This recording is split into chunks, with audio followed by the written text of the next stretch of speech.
What is the biggest cause of suffering in the world? How do you feel when you know that someday you and one of your beloved ones will face the end? Just thinking about death and illnesses that we face when we reach senility and old age would make us feel hopeless and unmotivated. Think about it. Trees, turtles, and bowhead whales, they all live longer than humans do. Humans are the ones who have invented and innovated many important things, and we are the most intelligent species on the face of Earth. However, when it comes to age, few other species can live longer than we do. For comparison, an ocean quahog can live more than 500 years. The bowhead whales can live more than 200 years. The longest living species is a tree called Great Basin bristlecone pine, located in Inyo County, California, which has lived for almost 5,700 years. When you put these numbers into perspective, humans' lifespan seems insignificant, especially when humans claim that we are the most intelligent species, and sometimes we go one step further and call ourselves the only intelligent life in all universe.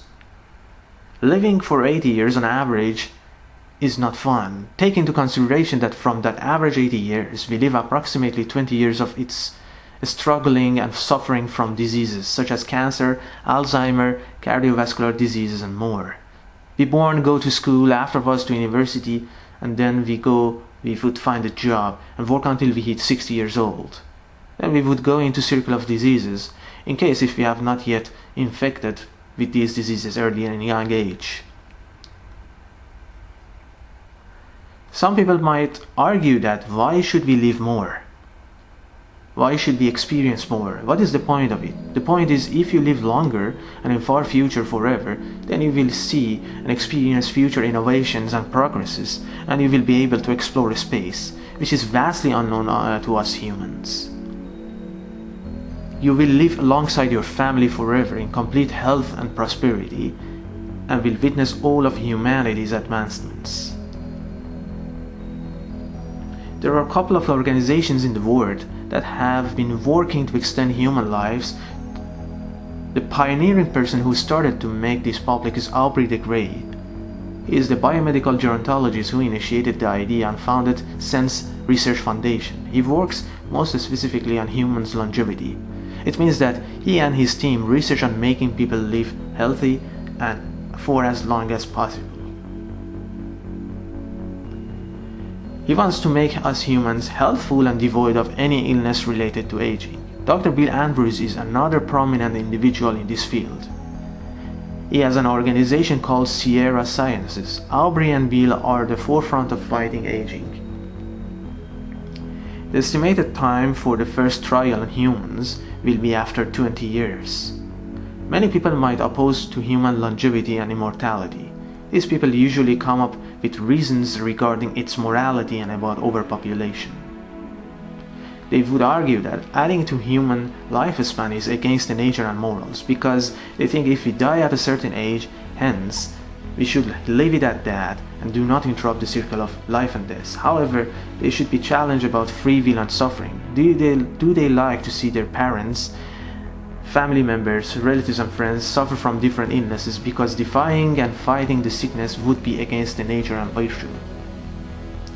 When it comes to overpopulation, opponents will say that we already are overpopulated, and when it comes to a point to live longer and forever, that will make us even more populated.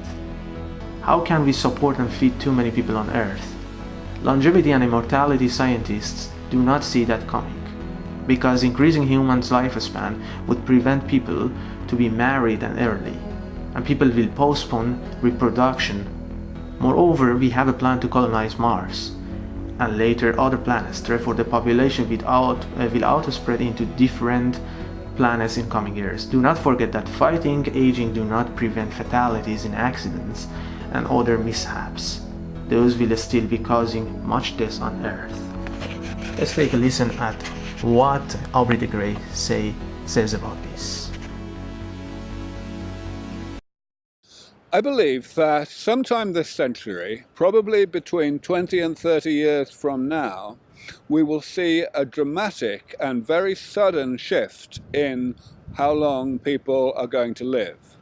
This will not be measured in the way that it's measured today in terms of the proportion of people of different ages who die each year. Instead, it will be measured in terms of the expectation of how long people are going to live.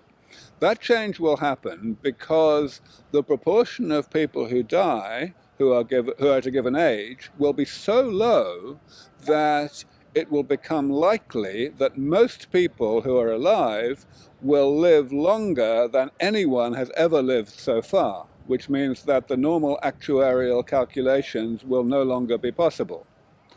This will happen because of rejuvenation biotechnologies. In other words, technologies that repair the molecular and cellular damage of aging and thereby restore people who are already in middle age or older to a younger biological age, such as in young adulthood. And of course, that will have a huge side effect in terms of mortality rates. It will mean that people's risks of death will be determined by factors that affect young people, such as car accidents. And that, of course, means that life expectancies will be predicted to have essentially no limit. Just imagine a future that you can live forever with your family members all alive and well. Think about progresses that we can witness and the space discoveries that we can explore in person. They all make us waiting for the day that longevity and immortality would be a common occurrence for us humans. That day will be the first chapter of human invincibility.